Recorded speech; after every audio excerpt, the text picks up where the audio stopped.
The UN chief told the Council he invoked Article 99 because the situation had reached breaking point, warning of a complete breakdown in public order and increased pressure for mass displacement into Egypt.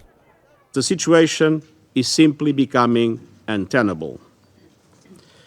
The Council called in Resolution 2712, and I quote, for the scaling up of the provision of such supplies to meet the humanitarian needs of the civilian population, especially children.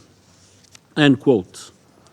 I deeply regret to inform the Council that under current conditions on the ground, the fulfillment of this mandate has become impossible. The conditions for the effective delivery of humanitarian aid no longer exist. The crossing point at Rafah was not designed for hundreds of trucks and is a major bottleneck.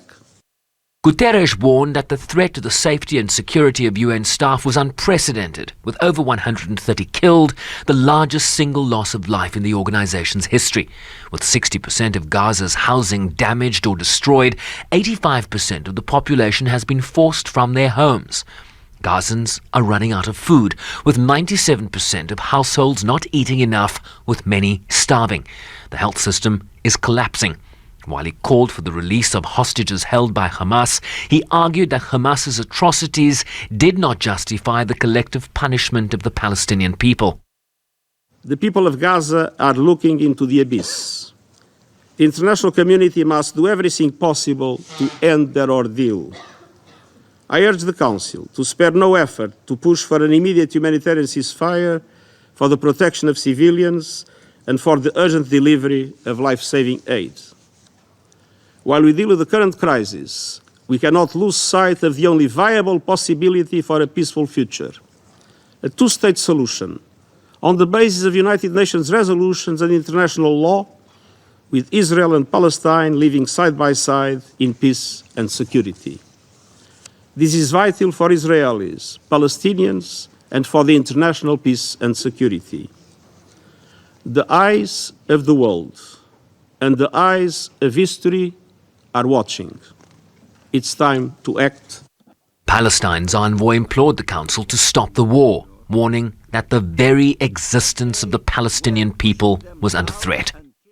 This war is part of the assault to end the Palestinian people as a nation and to destroy the question of Palestine.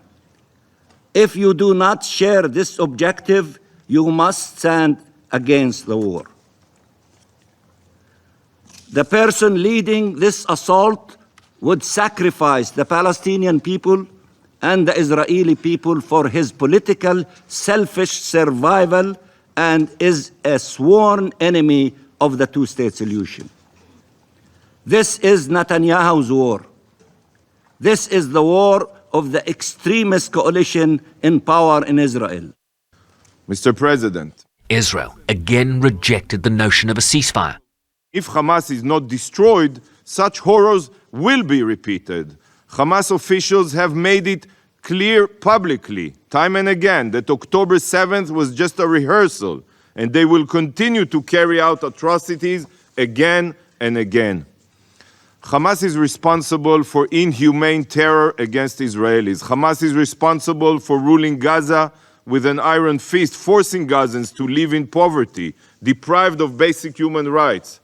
Hamas is responsible for exploiting international aid to fuel their war machine.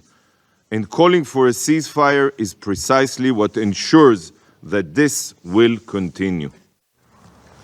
The U.S. envoy told the Council that while Washington strongly supports a durable peace, it does not support calls for an immediate ceasefire, arguing it would only plant seeds for the next war, placing the current draft resolution in peril. Sherwin Bryce-Pease, SABC News, New York.